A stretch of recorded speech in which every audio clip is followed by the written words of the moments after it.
Since last October, the Dominion have enjoyed the newfound strength of their Breen allies. Little did they realise that the Breen may well have just been a one-trick pony. And what happens when that trick runs out? Greetings, lore members. This is the Dominion War.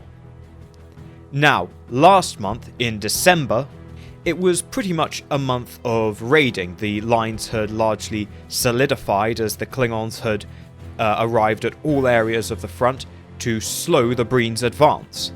And the Breen were themselves being very cautious as they realised that the Klingons were onto them. And so essentially a month of raiding set in, with both the Klingons mounting raids that went less than well, and the Romulans mounting a very successful yet controversial raiding campaign deep in Cardassian space, sowing terror among the populace. However, there was another raid which I did not mention last month, a raid which was far smaller in scale, but whose implications are far greater, and that was the raid conducted by Damar and his rebels. Damar and his rebels successfully liberated a Breen energy dampening weapon from the Kelvas shipyards. They then were able to fly the captured Jem'hadar vessel which had mounted the Breen energy weapon back to the Federation, wherein Starfleet engineers were able to get a hold of this proprietary Breen technology and work out a defense.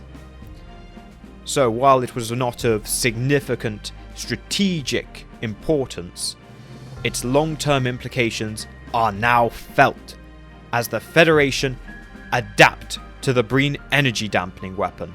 And with that, the Breen suddenly don't look so hot, and the Dominion are coming to realise it.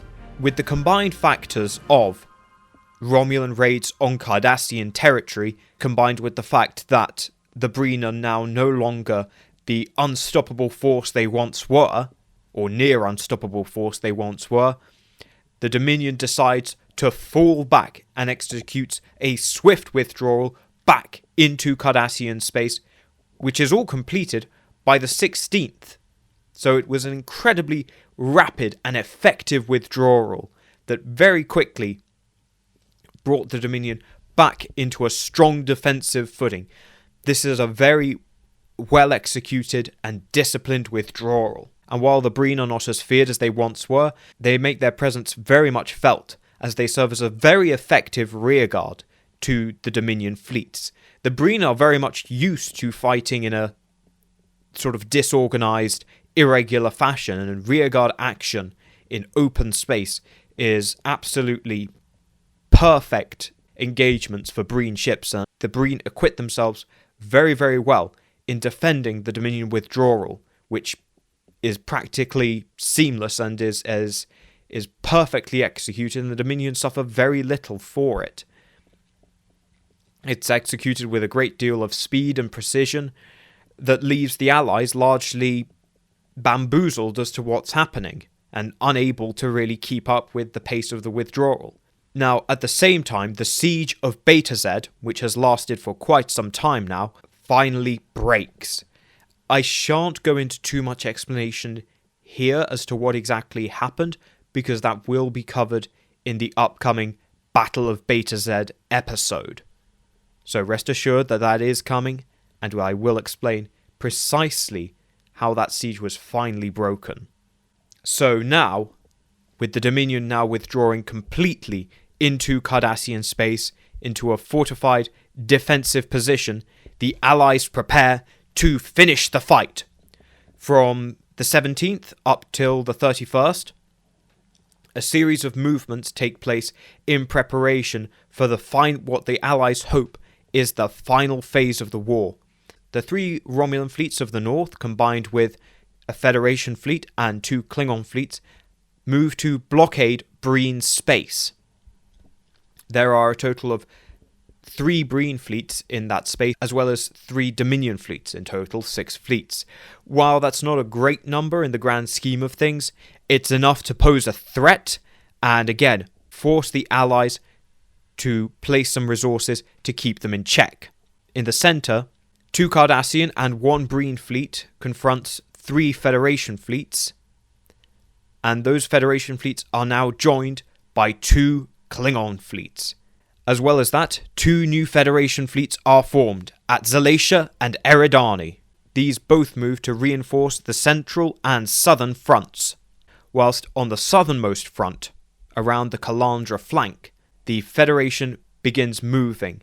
The Klingons still have a very well-established battle line running from Thekla all the way up to Bajor, effectively. And so those are the main guard of that front line. And that actually means that because that front line is so solid, the Dominion can't actually see past it. So they don't actually see that there are 4 Federation fleets moving into the Calandra flank to the system of BT 3376, which itself is currently occupied by the Romulan Seabirds, meaning that there is now an Allied task force preparing to exploit that same flanking maneuver which the Dominion was able to use to great effect during the Calandra offensive. So now, without even realizing it, the Dominion's greatest achievement is about to be turned against them.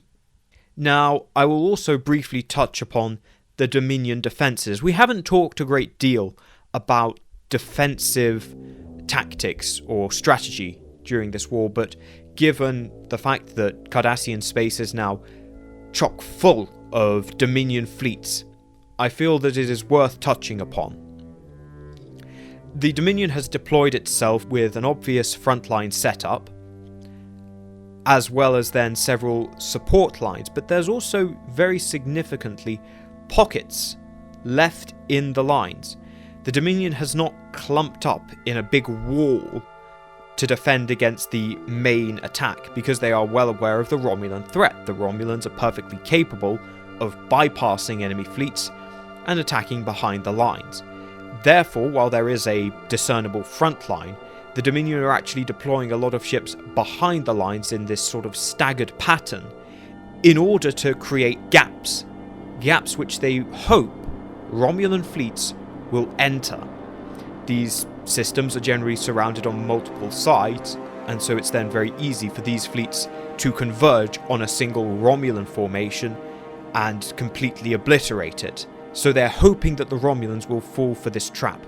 It's effectively a defense in depth without needing every single system to have a military presence. In many ways, you could describe it somewhat as a spaced armor. It's using those gaps to draw the enemy in, whereupon they can be surrounded and destroyed. I'll further touch on the fact you have the 3 very significant and very famous, and perhaps infamous, joint orders. They are very prominently marked on the map, stationed at Trelka, Unefra, and Cardassia Prime. They are basically the center point for each sector. If we divide the defensive front into 3 main sectors, upper, middle, and lower, you can very much see that they are basically built around these joint orders who are able to respond to developments on pretty much any area of the front. They're able to reinforce any of the fleets in their area, and are basically the center point of the entire Dominion defensive effort. You'll also notice that a lot of the Cardassian fleets are actually directly deployed on the front lines. The remnants of the Second Guards Order are deployed on the center front, as well as another Cardassian order. There's a Cardassian order at Kuala on the northern front, and then 2 more Cardassian orders at Kelvas and Toros.